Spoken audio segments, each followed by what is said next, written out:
one murder, two accused, and they are tried together, and during the trial one person says, yes, we have committed this murder together. Now such confession made by one person, is it applicable to the co-accused also? Hey guys, welcome to my legal classes. This is Ganesh Pujari, and in the series of Evidence Act we were discussing about chapter 2, which is all about relevancy of facts, covering from section 5 to 55. Here in this class we are going to discuss about the last part of confession, which is discussed between section 24 to 30, and we are discussing about section 30. Section 30 is all about consideration of proved confession affecting person making it and others jointly under trial for same offense. How are we approaching this particular subject? I have the section 30 English, and then I have a chart, then two illustrations which are very important because they can be straight away asked in the exam, and then I have 5 case laws. Why are we wasting time here? Let's get into the first slide. Section 30 is on consideration of proved confession affecting person making it and others jointly under trial for the same offense. Now the section says when more person than one are being tried jointly for the same offense.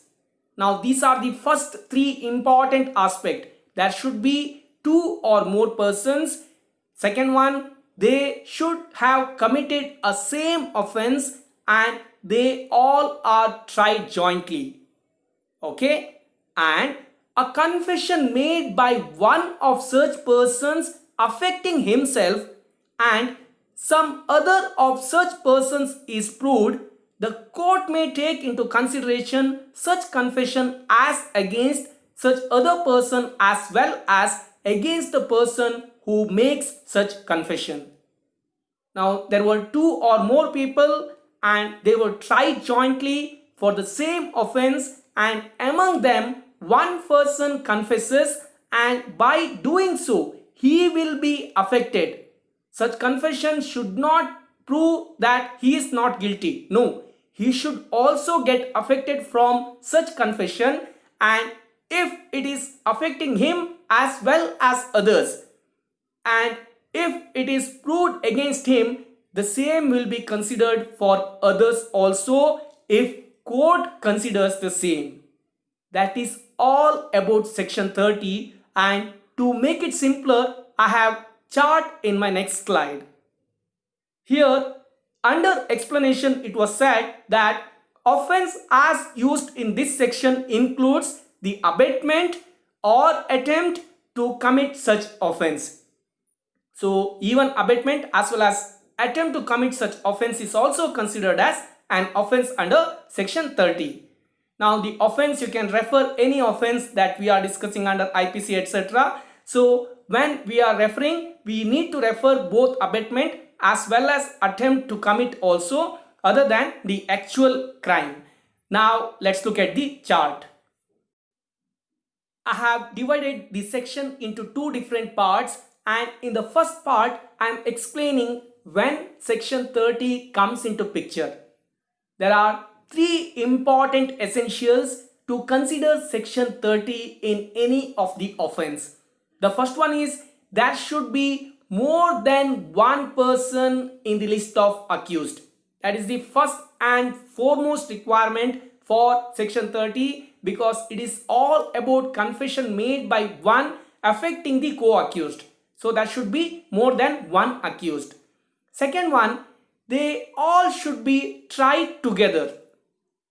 That is the very important requirement, which I will discuss with case laws also. There should not be separate trial for each of them. It should be tried together, and such trial should be for the same offense that has been committed by such two or more accused. Now it should not be for different offenses. It should be for the same offense. Only then section 30 comes into picture. Once after you completing all these three essentials, like you have two or more accused and they are jointly tried for the same offense, Now section 30 has come into picture, and among them one person makes a confession. Now I am shifting to the second part of the chart where one among them makes confession. Now the very important essential here is the confession made by one person among such two or more people who are jointly tried for the same offense should negatively affect the person who is making confession. That is the first and foremost requirement in the second part. Now, if it is affecting the person who is making confession as well as the other co-accused, in that case, if the court opinions that it is a relevant confession for others also, the same can be considered as confession for all such accused. That's all about section 30. Now to understand more, I have two illustrations in my next slide, and then we are discussing about 5 important case laws. Not wasting any of your time, let's get into the illustrations. The first illustration, one of the easiest illustration you should refer in your exam, which is about two people murdering a person. Now A and B are the accused for the murder of Mr. C. Now they were jointly tried for the same offense, that is the murder of C, and in the process A confesses saying that me and B together have murdered Mr. C. Now A has confessed. Whether this is relevant to B also or not, that is the question now. If court considers that the confession made by A is also relevant for B, that will become relevant in this particular case because they were both tried for the same offense and they both were tried together. So on the basis of confession made by A, the court can make or the court can convict B also in this particular case. The second illustration has a different scenario where there is a murder of Mr. C and A and B are tried for such murder, but they were not tried together. Guys, I repeat, they were not tried together. Now, if B makes a statement that me and A together murdered C, the confession made by B may not be applicable to A because they are not tried jointly. That's all about the second illustration. I am stressing upon these illustrations given in the act because they can make questions from these illustrations. So never ignore illustrations given in the act. With that, let's move to the first case law. The case law, that is Badri Prasad Prajapati versus State of Madhya Pradesh, is one of the landmark judgment as far as section 30 is concerned. All the aspects of section 30 is discussed here in this case law in very detail. What happened here? There was one Mr. Mahendra who was the accused in this case for criminal trespass, robbery, etc. During the investigation, what happens? Mahendra takes another name that Badri Prasad Prajapati was also with him during such crime. Now, before even Badri Prasad Prajapati was tried, Mahendra died during the investigation itself. Now, what happened here? There is a crime. As per Mahendra, there are two or more people. So, to that extent, this comes under section 30. But these two are not tried together. That part is missing. They might have committed same offense, nobody knows, but they were never tried together. Now Mahendra has made a confession, but will it going to impact him in any ways? No, because he is already dead. Now considering all these circumstances, it was decided in this case law that the confession made by Mahendra is not relevant as under section 30 because there were many missing links. I hope that is very clear. With that, I am taking to one another landmark case law, that is Kashmira Singh case law, which is one of the most important case law as far as section 30 is concerned. Let's get in there. Kashmira Singh versus State of Madhya Pradesh. You can forget anything while discussing about section 30, but not this case law, because this is the landmark judgment as far as section 30 of Evidence Act is concerned. What happened here? There was a businessman by name Kashmira Singh who was doing rice mill business, and he was polishing the rice which was prohibited. Now a food inspector visited and warned once, and the second time the license of Mr. Kashmira Singh was taken back. Kashmira Singh was furious. He openly threatened the food inspector that the same will have consequences. Not once, at least 2 times he gave warning to the food inspector. After few days, now you can understand that there is a clear motive for Kashmira Singh to do something bad to the food inspector. After few days, what happens? One fine day, the 5-year son of this food inspector, whose name was Ramesh, was being kidnapped. The next day, they found the dead body of this kid, Ramesh. The investigation started, and there were 4 accused in this particular case law. That is Mr. Kashmira Singh, his brother Guru Dayal, his brother's son of 11 years, that is Pritipal, and one Mr. Gurubachan Singh. Same offense, 4 accused, trial together, and Gurubachan Singh makes a confession saying that he and Kashmira Singh murdered the boy. Now the punishment came. Kashmira Singh got death sentence, Guru Dayal and Pritipal got acquitted, and Gurubachan Singh also got death sentence. From here, the second part starts. After such judgment, Kashmira Singh goes to Supreme Court with special leave appeal, and he says that I was not part of this murder.